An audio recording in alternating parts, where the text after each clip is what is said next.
there we go. Does it count as I started on time, or is it if I started 2 minutes earlier, it's still not on time? Huh?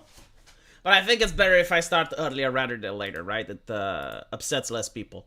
So I am streaming at the weird hour, because usually I was streaming at 9, but now I'm streaming at 10. So hopefully people will still tune in. I genuinely do not know. Is this Pipa hour? It's probably not Pipa hour. You know, I was trying at the beginning to stream when Pipa is streaming, because we do have like some audience overlap, and I didn't want to take members away from her. But now I need to stream when she's not streaming, because like no one would watch me if I'm streaming over Pipa. So, doing my best. But anyway, right, welcome to the show. We're going to be talking about video games today. Apparently, there's a lot of people on the right which don't like GTA. So we had a moral condemnation from Elon Musk. We had a moral condemnation from the Tate brothers. We got a moral condemnation from someone that said like the Zionists at GTA. I do not know who that person is, but I assume that he's very popular with the Zoomers.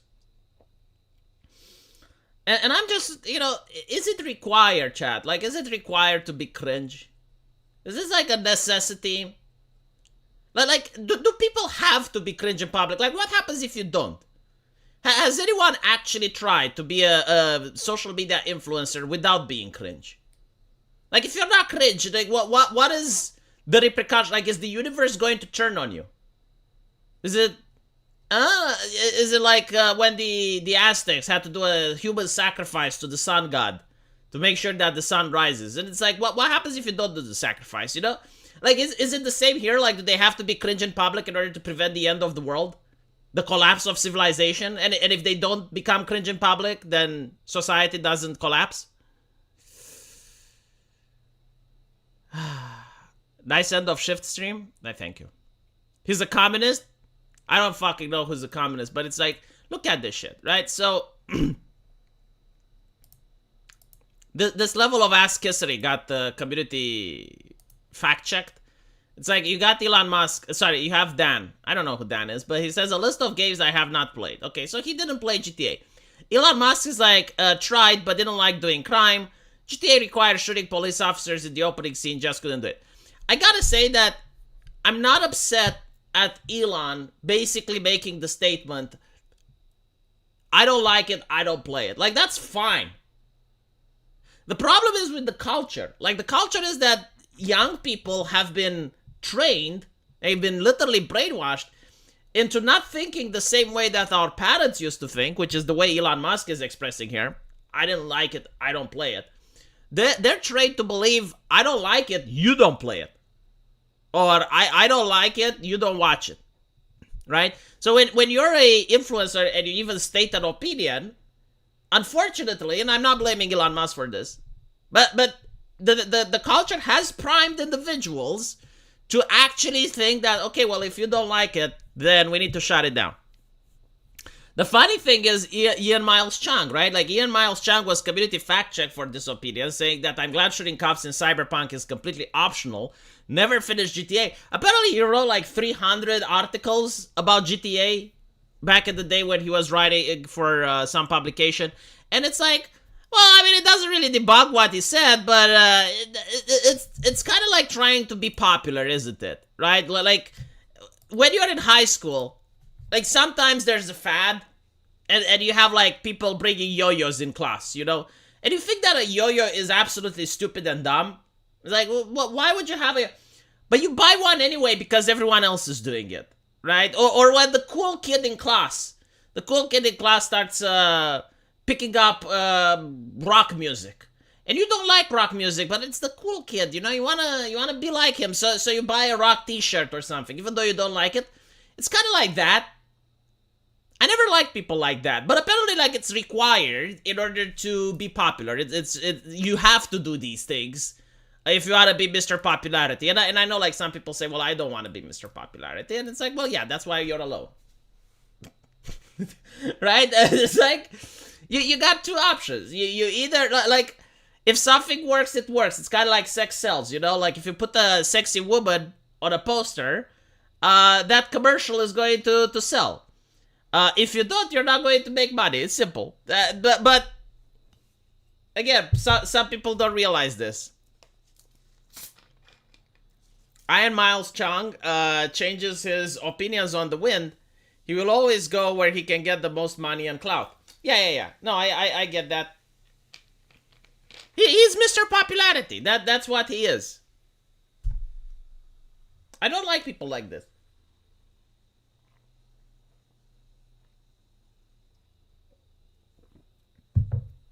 I gotta say, I'm a little bit jealous as well, because you notice that the tactics they're doing. Okay, here's my take on it. Why I don't like people like this.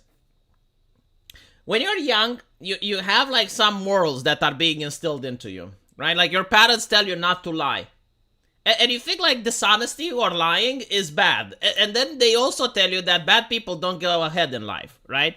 Like this is the morality that parents tell every single child, hopefully. Right? Like lying is wrong, crime doesn't pay, bad people always get punished. And then you grow up and you realize that you've been living a fantasy land. It's actually no, like people who are dishonest are popular. People who do bad things get ahead in life. And you start to wonder, like, Jesus Christ, like, why is the universe so unfair? And the reality is that the universe isn't unfair. You've just been described the universe in a different way. That's, hyperbolic.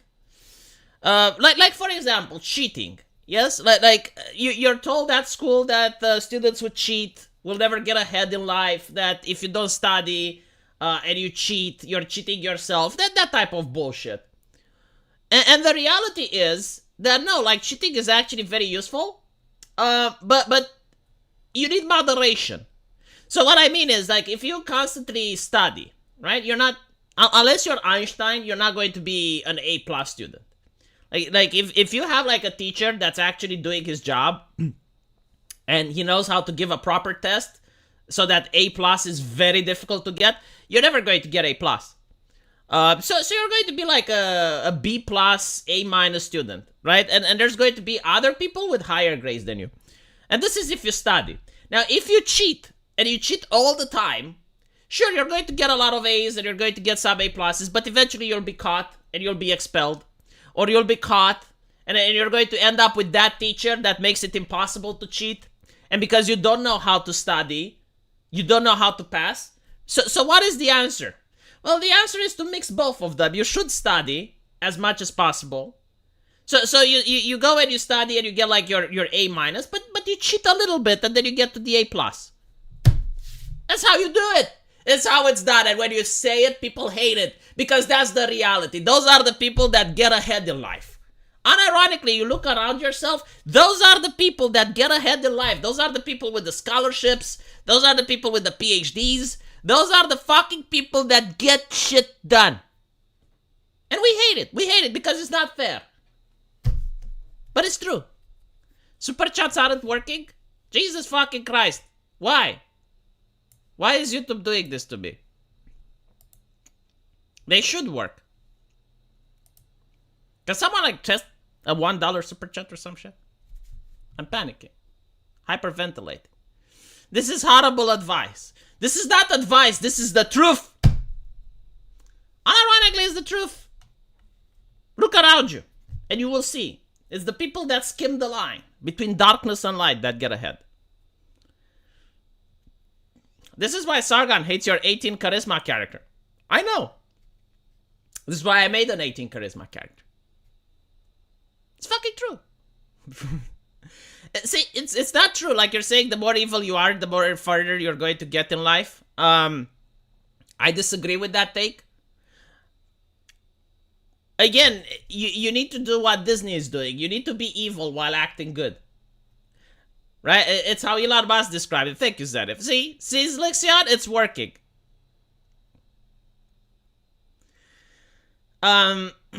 It's only cheating if you get caught. Look, I'm not giving people moral advice. I'm not telling you to cheat. I am just stating the obvious. Like when I was at the university, there were a lot of people that cheated, right? And you would see them getting with their, like back then, you didn't have wireless headphones. But you did have like a headphone that had like a tiny wire and they would use makeup in order to make it the wire look like the skin color, like the skin tone, so people don't see it. And they would just have like someone on the other end of the line, probably also from the university, like giving them their answers during a test. And I was livid when I saw it, because I spent the last couple of weeks just studying for that exam. I didn't go out clubbing. I didn't go out doing fun stuff. I didn't play video games. I would just study constantly.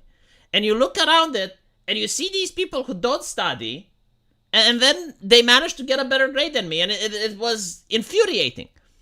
But then you had like this one teacher that had like a system. Like, for instance, there was one that actually had the signal jammer. And he had like this magic wand that he would walk around the benches. And I think like it made like a beep in the headphone, and the student would go like, ah! And when they did like that, they would be expelled. So all of a sudden, like, all the people that would cheat, they couldn't get past that teacher, right?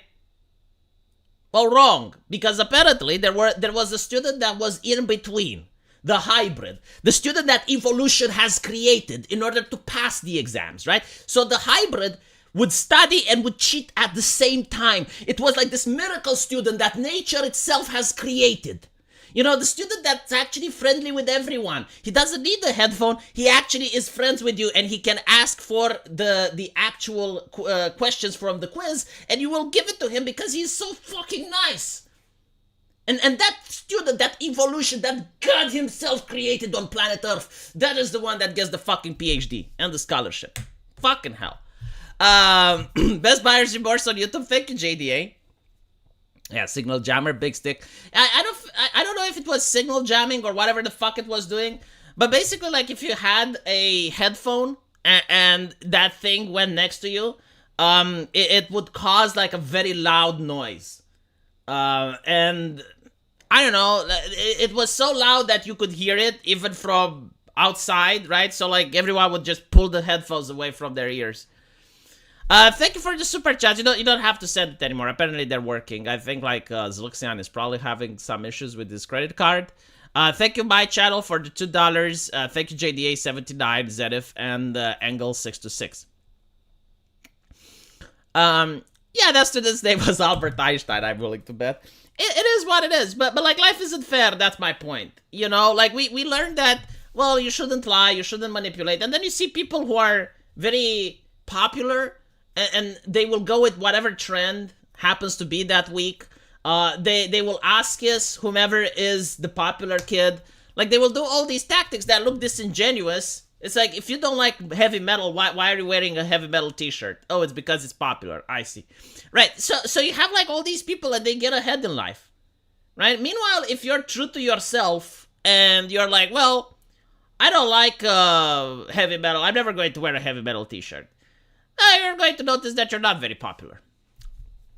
It is what it is, there are exceptions, of course. Like, there are people who are genuinely honest to themselves and genuinely study, and they do manage to get ahead, but there's so few. So few of them, chat. So few. Right, so, regarding GTA, let's go back to the Elon Miles Chung thing. A lot of people are hating now Elon Musk for this take. And I want to say that, from my personal observation, what boils down with the current generation is the stuff that I like is wholly pure and innocent. The stuff that you like is degenerate, backwards, and should be banned. Like, this is the mentality. That is not what Elon Musk said here, but it is the mentality on Twitter. So basically the way it works, like, let's take an example as if Elon Musk had said it. Like let's say you have a person that likes Diablo 4. I think, like, last time I checked, there was a single person playing Diablo 4. I think it was Elon Musk. But you have a person that likes Diablo 4, and he hates GTA, right? So usually it would be like someone who likes furry fetishes but hates anime. That's the conversation that usually goes on Twitter. But basically they will justify their like, okay? So they will say, well, Diablo 4 is fictional. Like, sure, it has, like, gore in it, and it's got all this level of violence and all this shit. But it's got magic, and it's got swords and sorcery. It's obviously not real. It's obviously fiction, right? So banning it would be ridiculous. Talking against it is ridiculous. It's a great game. However, GTA, oh my god, like GTA, well, it's got police officers, it's got gun violence, it encourages crime. And those things actually exist in the real world. So those things can actually manipulate people to do bad things. So it needs to be banned.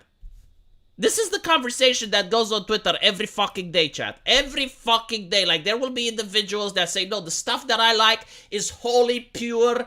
Talking against it makes you look ridiculous. The stuff that you like, disgusting, abhorrent. How can you be okay with this? How can we allow this?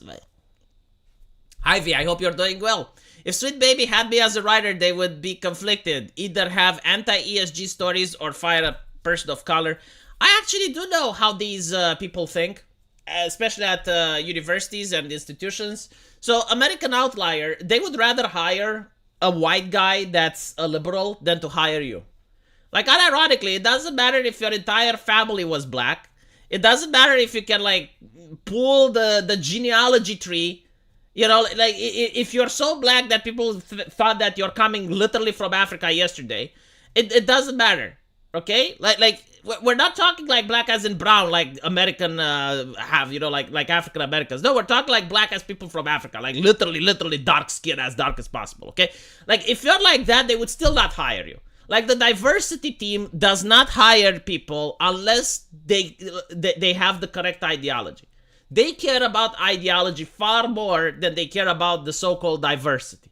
So they would hire like the most white liberal woman imaginable. Okay, like she is so white that when she goes on the beach, people think that Gondor is lighting the beacons and it requires aid.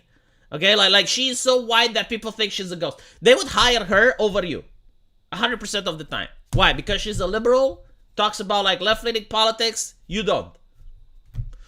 Like when they say they want diversity or they say they want more representation with black people, they don't talk about Candace Owens. They don't talk about the Hodge twins. All right? They just, politicians lie all the time. They get voted, make money, and make better lives for themselves and their family. It's not even that. Like, I don't even think that politicians lie at this point. Unironically, what I think that politicians do after being so long on YouTube, I think that politicians are actors. Actors in the sense that they're reading a script. Like, you go there, you read from a prompter, that's your fucking job. Like, you're literally paid to act. You know, you're like Obama was pissing his eyes every single time there was a tragedy. And I'm like, come on, you know, like, I don't believe it. I don't fucking believe it. Like, you sign on papers that drone strike kids. You're telling me that you're crying now? Get the fuck out. Be professional. I'm not saying you shouldn't talk about a tragedy when it happens, but be fucking professional. Do you cry when you drone strike kids in foreign lands? No. Just come on. Or maybe he does. So no, maybe he's a very emotional man that cries about when he notices a sunset. Ronald Reagan, the actor. Well, I'm talking about like more recent politicians, you know. But I don't know if it was always like this. And obviously there are some politicians today who aren't actors. Like, for instance, I don't think that Donald Trump is the type of politician that has to read from a prompter every fucking time. You know, but you notice that there are many politicians that do read from a prompter. They genuinely do not know what to say in a debate. They do not know how to speak in public. And you notice this because when they are confronted by members of the press outside of a press event or members of the public, they don't know how to put two words together. Like when they're on the big screen, like, and just so you know, like being a politician, you even have like people training you in hand gestures. Like every hand gesture means something else, and you have to like move your hands in a specific way. Like Obama was master of doing this shit. And this is what the public likes. Public likes a person in a suit that's professional. They don't like someone like me. They used to make fun of Boris Johnson. I think Boris Johnson also read from a prompter, to be honest. Or at least not in the beginning, but towards the later stages. Like, reading from a prompter is the most bleh thing that I can think of.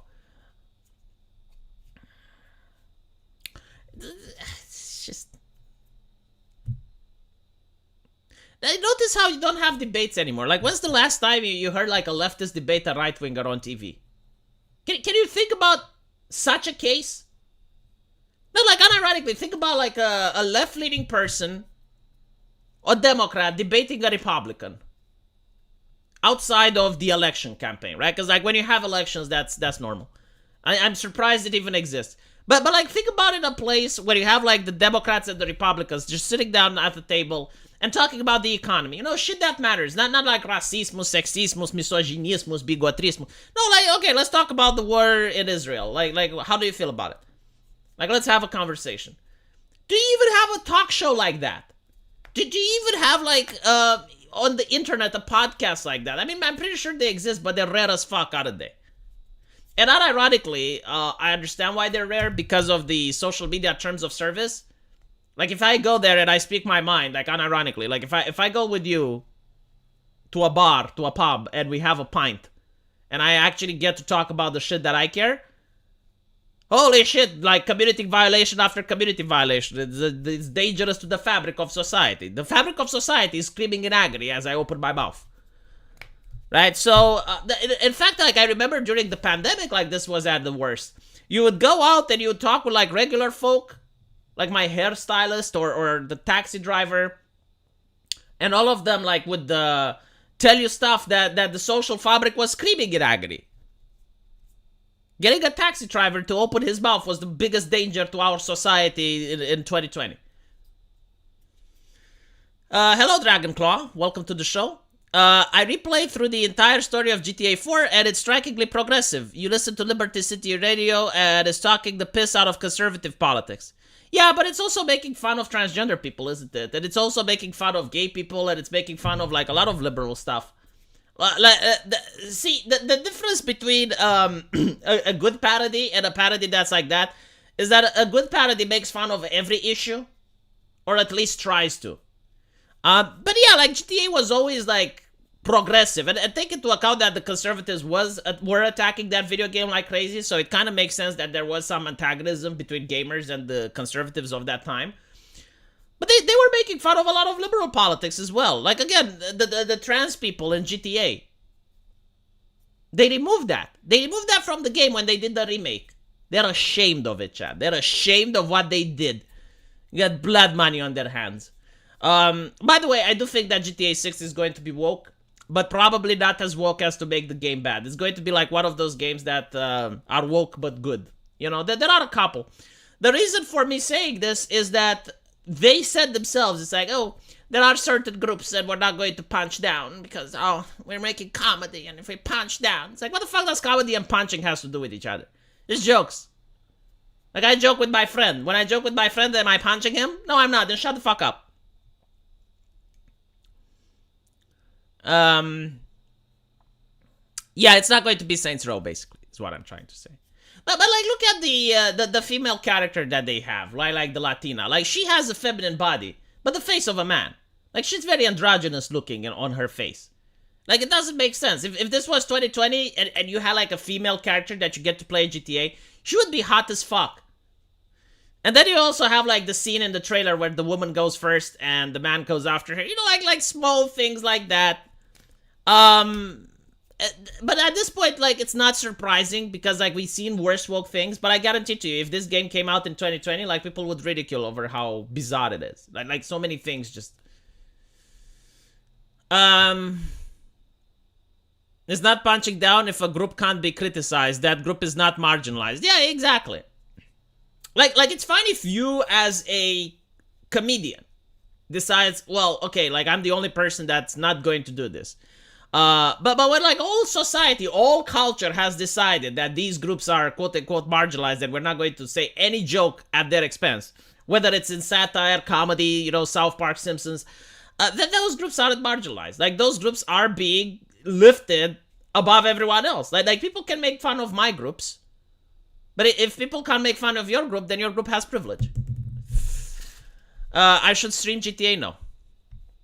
Anyway, no, people just don't watch it when I stream games. Like, I could stream, what is it called? It's got, Pathfinder 40K. I just downloaded it. I could stream that, but the reality is people don't want me to stream games. And, I need to cut up the slack. I haven't wrote the story for my video game in a while. I had a little bit of a writer's block. Such a fucking horrible thing. But now that I'm through it, I need to write more because...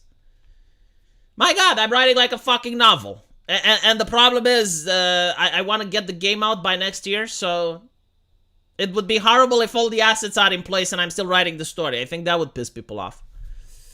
But, anywho, Sweet Baby, since we're talking about video games. If you don't know, they are the ones responsible for writing a lot of stories for AAA games, right? So they're responsible for this as well. Agriboga. What is their name? Agriboba? Whatever. Most of their stories are being criticized, but what's hilarious about it is that when the criticism came, they decided to block their Twitter accounts, right? Like, only people in their mentions could reply. And I'm thinking like, wow, so you think you're writing good stories, but you're afraid of your critics. That's interesting. But what's even more interesting is like when you do that, and then you have the audacity to lecture people about how to write video games. Like, let me put it this way. The story of Baldur's Gate 2, I know it. Like, I've played that game long ago. I know the story of Baldur's Gate 2. I know the story of Neverwinter Nights. I know the story of Mass Effect. I don't know the stories that Sweet Baby writes. Like, I played the game, and the stories are like, meh. But like, if you're asking me now to like tell you the story of God of War, and I actually did play it, I finished it. I can give you like some vague recollections, but like the fact that I can talk about the story of Mass Effect in far more detail than the story of God of War, like, tells you the quality of the story in God of War. Like here's the problem with it. When you make stories and you go out of your way in order to make sure they're not offensive, you're removing emotions and feelings from them. Because offense is an emotion. And when something offends you, you get to feel that intensity. And that's what art is. Like, art is supposed to stimulate people. It's supposed to make them feel shit. Whether they're feeling happy, angry, or offended, they feel something. And when you go out of your way to make sure that people don't feel anything, then the stories become boring. And then you get to the ending and you choose red, blue, or green. Even that, like, it made you feel disappointment. It's why you remember it. But think about it, right? If you're obsessed with, like, oh, well, this may upset people. Oh, this may... I remember, like, when I played Warcraft 3, and you get to play as the evil character, as Arthas. And you actually do get to commit genocide. Like that's the whole thing, because I was wondering, like, why do I play as this monster? Why am I... Like, Arthas at one point in the story becomes so irredeemable. You want him to fail, but you're playing as him? I really love what Warcraft did. It's like you get to play as the villain. You get to play as the bad guy. Like, you're going in and you're killing all the elves. Like, you're destroying an entire elvish city. Just to get to a fountain so you can resurrect a lich. Like one of the most petty things you can do, right? And you're killing, like, all these civilians and citizens, and you're committing genocide, and, you know, like, that is offensive as fuck, I suppose. Like, that would be like, oh, well, in modern day, like, how dare you make that? Don't you know about the war in Gaza? Blah, blah, blah, blah. Like, that's what they would say if they would release Warcraft 3 today. But Warcraft 3 had such an amazing story that people remember it even though they played it as a child. Like, I was underage when I played World of Warcraft, and yet I still remember with vivid details even some of the dialogues that were in that, right? So, like, that is good story. This is not good story. This is shit. Same things happen in Brood Wars when you play as Infested Kerrigan. You're forced to kill your favorite characters. Yes. Yeah, no, absolutely. Like, that was great storytelling. You don't have, like... What is the great moment that you had in God of War 2? Like, I can think of so many great moments in Mass Effect, like when Sovereign is revealed to be a Reaper. Even when you stop the Reapers in Mass Effect 2, and you see them coming from the horizon. Like, I can remember so many amazing moments and plot points from previous games. With John Irenicus, like in Baldur's Gate 2, even in the beginning, when he's torturing you in the cages, or when he gives his speeches about the meaning of life. Like, I remember those. Viconia de Vir, excellent love character, excellent love interest. This one is not even a love interest. Like, it doesn't really explain why they like each other. With Viconia De Veer in fucking Baldur's Gate 2, if you didn't get her approval, you couldn't romance her. Right? They compare what the romance in Baldur's Gate 2 with Baldur's Gate 3. In Baldur's Gate 2, Viconia De Veer, which is considered, in my opinion, one of the top waifus of video game history. So she's a dark elf who escaped her society. And because of that, she's being viewed as evil, because most dark elves are, and she's evil herself. Like, she actually murders a family of peasants. So, she is incredibly evil. She hates men, because in her society, women are superior to men. So she's like a misandrist, evil person. So what you have to do in order to get her approval and romance her, you first need to persuade her that she can be neutral. Right? Like, that being neutral makes people more, how should I say, like, open to you. Like, she doesn't get to become good. But she goes from evil to neutral, and that shift in alignment makes her actually realize that, okay, maybe I shouldn't kill everyone I see. Maybe I shouldn't manipulate and take advantage of everyone I see. Like, I should manipulate and take advantage of some people, but not everyone, right? So now she can create friendships because you shifted that alignment from evil to neutral. Then you have to convince her that you are worthy of being with her, right? So like, even though she's now neutral, like, she's not interested in having a relationship with you because you're like a stinky human man. Like who cares about you, right? So you have to, like, constantly do side quests and perform various acts, and by doing certain things, like, she starts thinking differently of you. And only after that you get to the relationship part. So basically, it's a very rich story, like it's got character development, it feels natural, you understand why she loves you and stuff like that.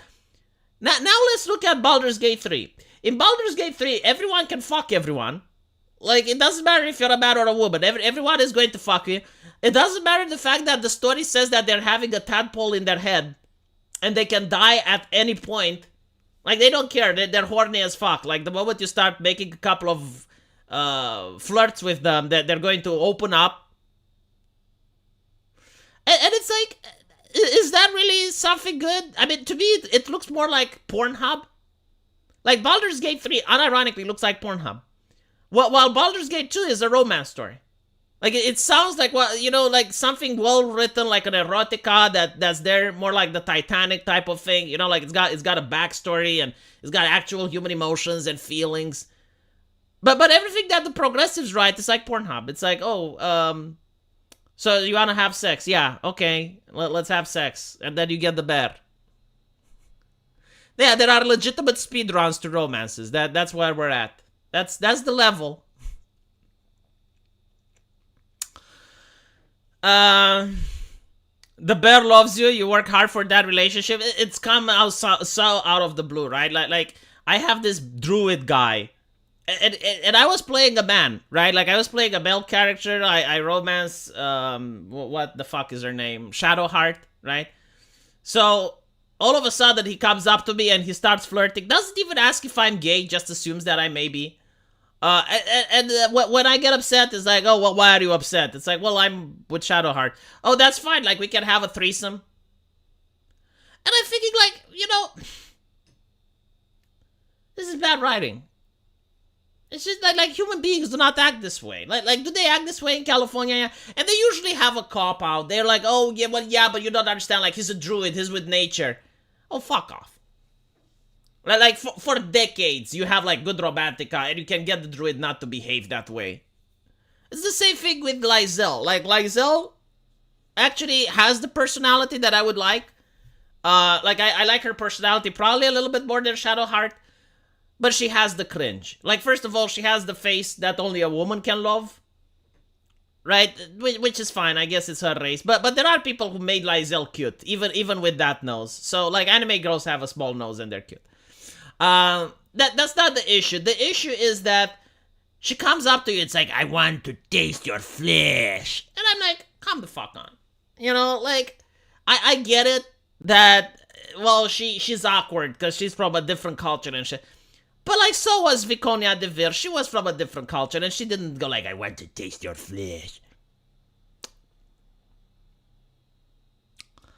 I killed Minthara and ignored Halsim my whole playthrough. Well, the thing with Halsim, it doesn't fucking make sense that he's a druid either. Like why would you get two druids in the party? You get Halsim a druid, and you get Jahira a druid. Like, I know you can switch their classes, but come on. If anything, like, Halsim should have been a monk. Because the thing is, it's like, yeah, you can switch their classes, but their backstory is druid, right? So even if you switch Halsim to a monk, he still gets to talk about nature shit. And it would have been fun if, you know, either he was a dual class, or if he wasn't a dual class, he could actually talk about being a monk. In the 80s, gay relationships already required the proper piece of colored cloth. I don't even have the proper piece of colored cloth. Just comes up to me like that. How much money does Sweet Baby charge? Probably a lot. I mean, I'm not even kidding. Like, if you, because they don't just write the story, they check it for offense as well. So we're talking hundreds of thousands, if not more. So anyway, in the past decade, video games gotten visibly more diverse than titles with just straight white men. Like this is fiction, right? Hold on, like let me show you something. This is a lie that they say, and unfortunately, it actually stuck.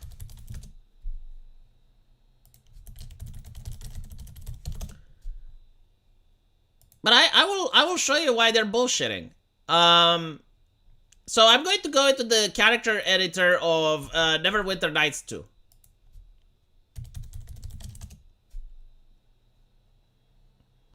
Right. So look here, you bigot. This is from Neverwinter Nights. And you have like a wide array of different races and characters. Hold up. Let me bring another one, because I found one that's better. Like, look here. Right? You can create fat characters, you can create thin characters, you can create characters of different races, you have beautiful characters, you have ugly characters. You got like, I would say that this type of character selector has even more diverse characters than Baldur's Gate 3. Like, simply because you can create an elderly black woman, and you can also create a very beautiful elfu. Where's the waifu in Baldur's Gate 3? You don't have it. You can create characters that are ugly, you can create characters that are beautiful. But take into account, like, a lot of people will say, well, yeah, you know, but like, this is a bit... Yeah, it's because the limits of the technology of the time. Like, it's not that they were going out of their way to create ugly characters. They would just, like, be, okay, well, this is the amount of polygons we can use, so anything more is going to put too much strain on people's computers. So this is how the characters look. But like, you could have, like, a sexy villainess, or you could have, like, an ugly hero. So the idea that, oh, well, in the last decade, we actually have more diverse characters is bullshit. And Neverwinter Nights is just an example, like Baldur's Gates as well. The thing that they did in order to lie is that in the past, every single role-playing game that I can think of, with very few exceptions, like, allow you to customize your character. The problem that you have is when you have, like, a video game that's very story-intensive, right? So, like, if you have Hitman, and you play Agent 47, you're going to play as the bold dude regardless of, you know, what you want to play. But notice that there was no need for people to change Hitman, because there were no mods that would change him. Like, if people genuinely wanted to play Hitman 47 as a black woman, they could have a mod which allowed you to play as a black woman, but like, people didn't want that. So you have like various video games like Hitman, but you also have like Tomb Raider or Broken Sword, or one of my favorites, what was it called? The Longest Journey. And these like had characters that were pre-made, and they looked only at those games, right? So they will claim, well, yeah, but because like those pre-made games, which are story intensive, do not have like people of color, then it's a problem. But the reality is, like, almost every single role-playing game, from Star Wars Knights of the Old Republic to Baldur's Gate to Icewind Dale, they allow you to create whatever character you wanted. Like, this was never an issue until they made it an issue. Like, they literally brought the problem into the video game sphere so that they can offer a solution in exchange for cash. This was the grift. And there was like academic papers. I think her name was Christian Shaw, like an academic, which was specializing in getting into video games. And she was sponsored by DARPA, I think. Whatever. Basically, her first paper, where she genuinely analyzed the phenomenon, she said that video game players, they do not care about the character at all.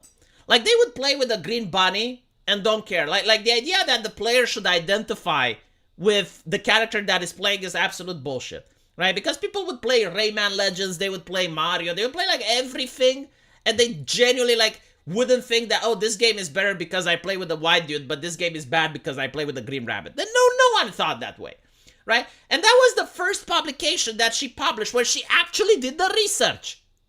But then when the DARPA body starts going in, I think it was called DARPA. It's like some military think tank from the US. When the money comes in, she goes like, well, actually, no, diversity is very important. Like, she makes another paper that contradicts her previous paper. Like, she literally debunks her previous paper. And you can tell that the previous paper was the correct one because as a gamer, you felt the way that she did the research as well.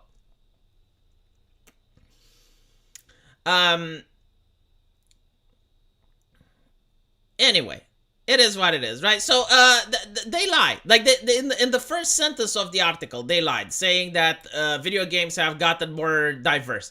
And then they also say, like, the box art. Like, what the fuck are you talking about? There is no more boxes. Like, everything is digital. And people do not even care about the box art, to be honest. Especially with titles like God of War.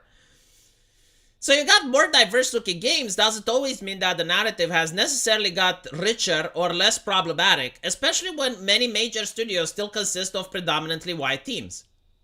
So this is the shit that they're trying to pull, right? Like first of all, they get money from video game companies hiring them, so they have to accentuate the problem. The problem has to constantly exist for them to have money, and then they consider it evil for a couple of white dudes to make a video game, right? So like if I get together with 3 of my friends and make a video game, my video game is inherently problematic because I didn't hire a non-white person, right? Like, I should go back into the time machine and find a Nazi that specializes in eugenics so that he can actually do the hiring at my company and look like, okay, let me show you your family heritage, Papieren bitten, Papieren.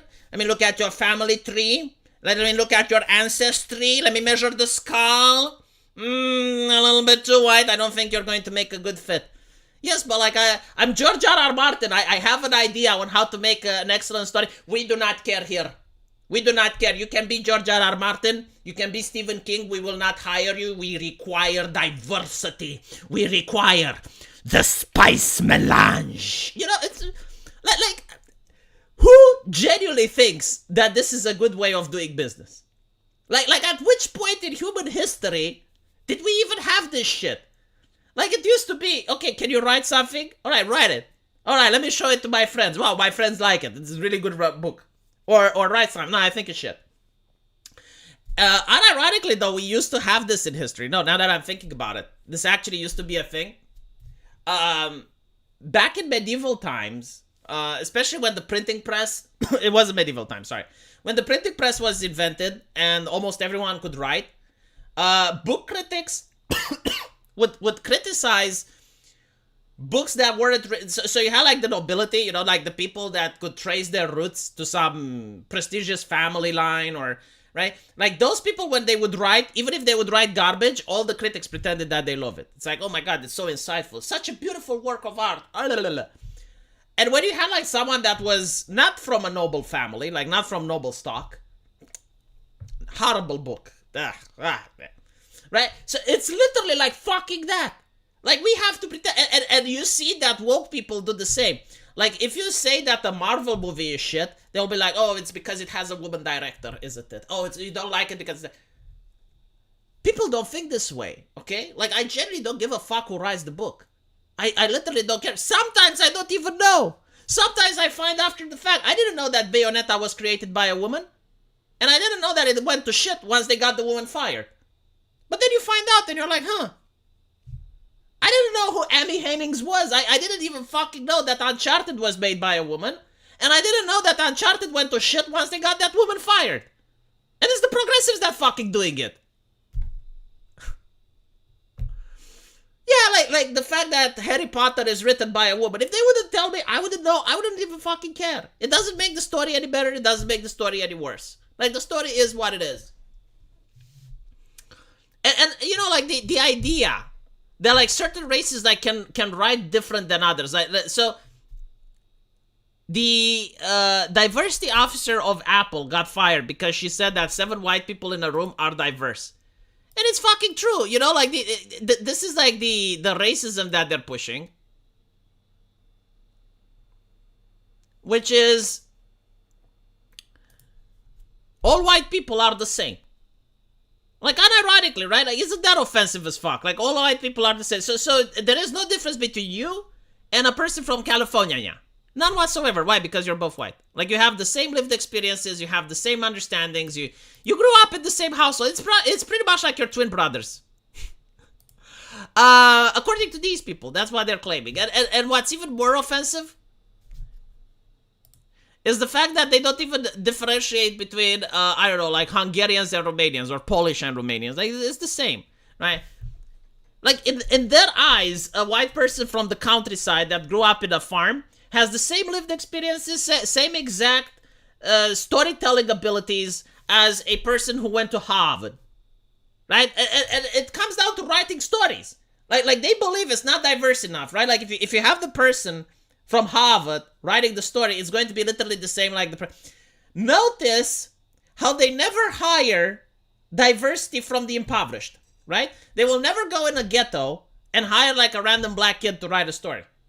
They claim that, well, diversity is important, but it's every single time that you see like a black person working at one of these companies, or in one of video games. Like, you see a black person at a video game character, it looks like the Saints Row character that sports the Nation of Islam look. Like look what I'm talking about. This was actually like a thing on Twitter. Of course, they ignored it. Like, the black community was actually outraged by this, and I'll show you even what I'm talking about in a little bit, right? Because it's like such a trope right now that if you think about it, you know that you've seen it in many movies. I love the fact that the new Saints Row, when I Google it, it shows me like the previous titles. Like, they're so fucking embarrassed with this shit that Google doesn't even want to promote it. So here we go. When I say that they look like they're sporting the Nation of Islam, like they're looking like Malcolm X, like, it's fine, you know, like, you can have one character that looks like that, but my fucking god, isn't it everywhere? In every single TV show, in every single video game, like this is how they always depict the black man.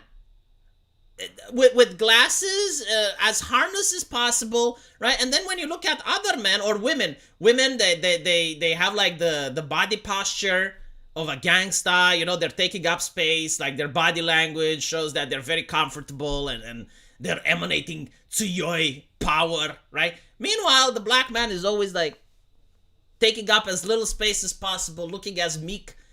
And this is from the woke, right? Like the people who champion diversity, this is how they always characterize the black dude.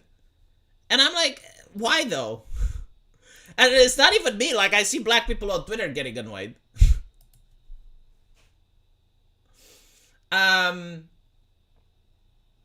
Yeah, like devoid of masculinity. I think this is the word that I was looking for. Yeah, like their masculinity is sucked. It's sucked out of them by the diversity officer. But no, like, seriously, when you look at it, right? Is this how rappers present themselves? Is this how, you know, like black famous people on Twitch? Is how IShowSpeed presents himself? I mean, there are some that present themselves this way. Like, I'm not saying that it's a bad style or anything, right? Like, it's fine. But like, if you look at the percentage quota, it's almost in every single video game. It's overrepresented. To the point where people on Twitter that are black are looking at it and it's like, well, why do you keep robbing them of masculinity? Why couldn't the black guy have this pose? Huh? Or this pose? I love it. It's like Kevin Kline. How much did Kevin Kline pay in order to have their brand being put here? It is. It is interesting, and the reason you get to see it everywhere is because of companies like Sweet Baby, right? Like these are giving the marching orders of how you're supposed to write it. But the thing is, like, it's not art anymore. It's almost like they're trying to tinker with the assembly line to decide how the product comes out, right? Like they are writing art by manufacturing. There is no creativity allowed. It's like, okay, this is the assembly line. This is how the product is supposed to look like. Make sure that it confronts to our specifications. So as you see, like Sweet Baby, they're responsible for Spider-Man 2. Beautiful story, huh? Do you guys love the story of Spider-Man 2? Apparently, they actually wanted to make it interesting. They actually wanted to make Miles Morales be Venom, but they couldn't have like the black man be the villain because that would be offensive. So they chose not to go with that. Alan Wake 2, haven't played it. Gotta say, I'm sorry. God of War Ragnarok, mediocre story. Wasn't bad, but wasn't good either. It was meh. Goodbye Volcano High. Okay. I love it, like recent hits as Marvel Spider-Man 2. Was Marvel Spider-Man 2 a hit? I mean, I know they tried to push it really hard, but how much did it sell? Because when I looked at the sales charts, they weren't really impressive for a Spider-Man title. So apparently while it can work with developers at any stage of a game development, its mission is to collaborate with game developers to tell better and more inclusive stories. I love the fact that they keep saying that it's a better story. Like, art is subjective, isn't it? Like if I look at a female character and I say that she's ugly as sin, like He-Man's girlfriend, I say, my fucking god, that is a face that only a mother can love. They will say, well, actually, beauty is subjective, so you can't say. But then they go around and they say, well, diversity makes for better stories. Isn't art subjective? Like did it become objective all of a sudden? And how do you quantify it? Like, what does it mean, a better story? Because in my opinion, a better story is one that sells, right? Like if people aren't willing to give their money in order to hear the story, then chances are the story is shit. I mean, don't get me wrong, like there can be exceptions to this, of course. You know, like you can have like a story that's really good and people just don't want to buy it. But that is the exception, not the rule. How do I reach these children? Yes, literally. So while it can work with developers to tell better stories, if a developer's come to us too late and goes, make this game non-problematic. Look at this shit. Look at this shit. Make this game non-problematic. There's almost nothing we can do about it. It's too late to change the characters or what they say, so all you can do is remove. And you just end up in a situation where the characters has been made 100% and now you're removing. I wonder like how many developers did this, right? Like how many stories that are actually shit are shit because this is literally what happened. Like someone came in, wrote a good story, and then someone else came in and just removed stuff. And now the character looks bland, boring, stuff doesn't make sense. Kind of like the Star Wars universe, isn't it? Like maybe Rey was actually written as a proper character, but like you had like these problematic removers, which just like started removing stuff from the story until it doesn't really make sense.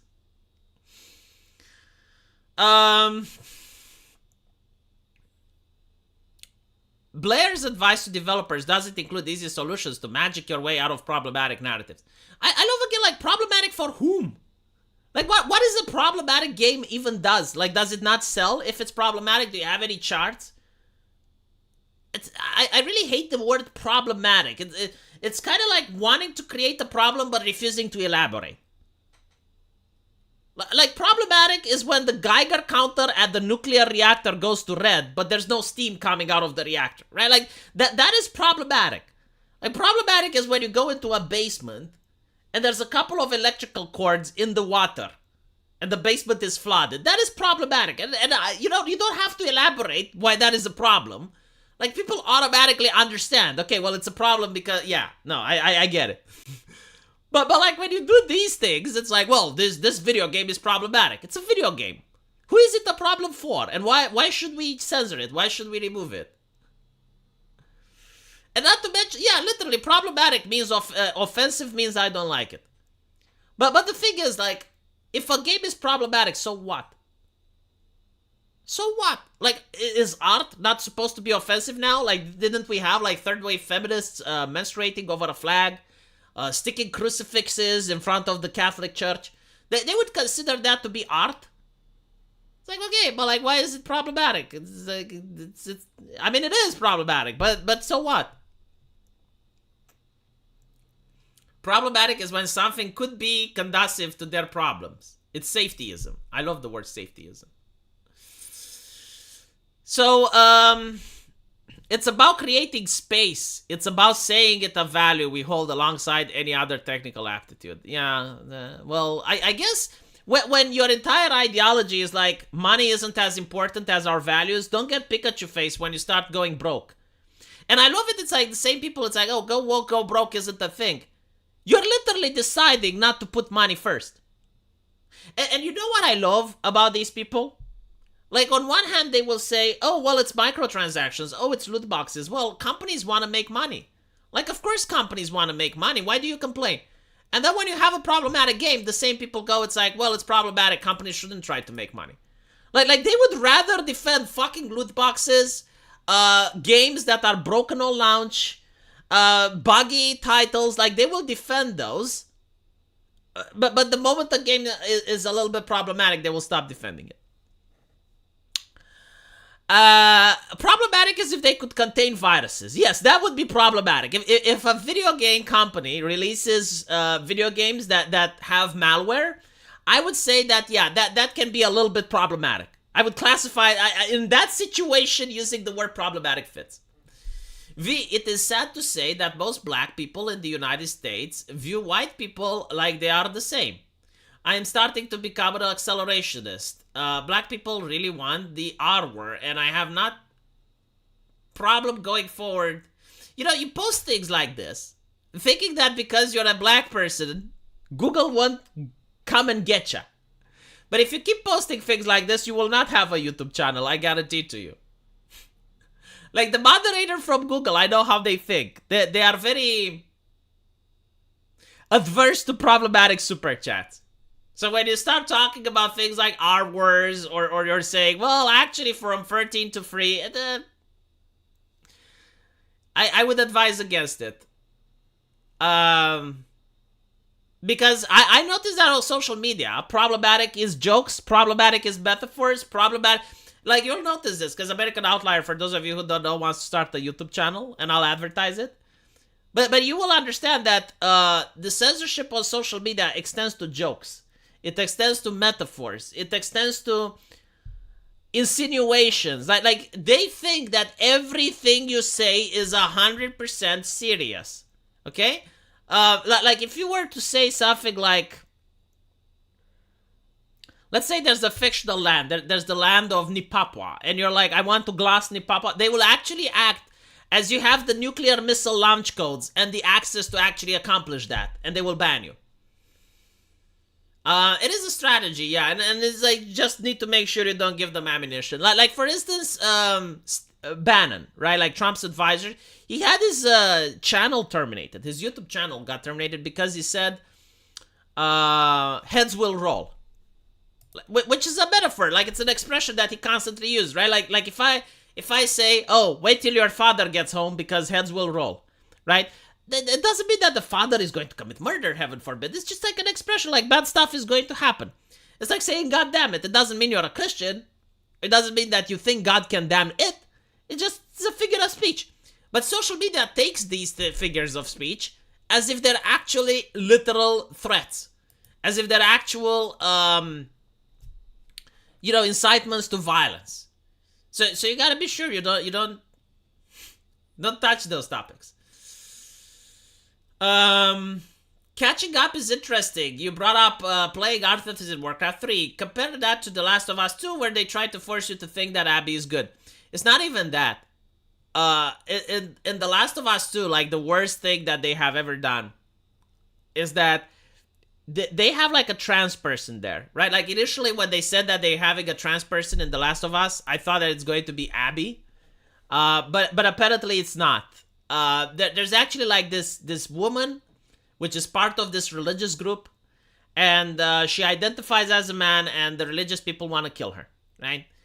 So your job in the game is to save her and get her to safety. Now, despite the fact that these religious fanatics are oozing bigotrismus and that they're very transmophobismus, none of them misgender her. Like, they go out of their way to not misgender this trans person. And it breaks immersion. Like, that's the thing. Like, you're telling me that these people, they're so transphobic, right?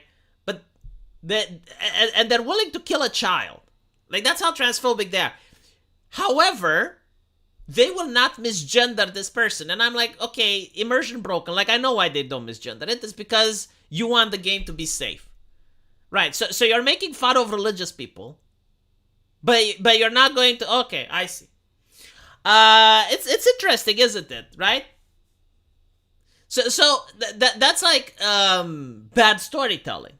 Like, no, if you're showing me that a person is transphobist, then have them act like I would expect a transphobic person to act. They would misgender. They would. I mean, go on 4chan and learn how to fucking do it. What can I say?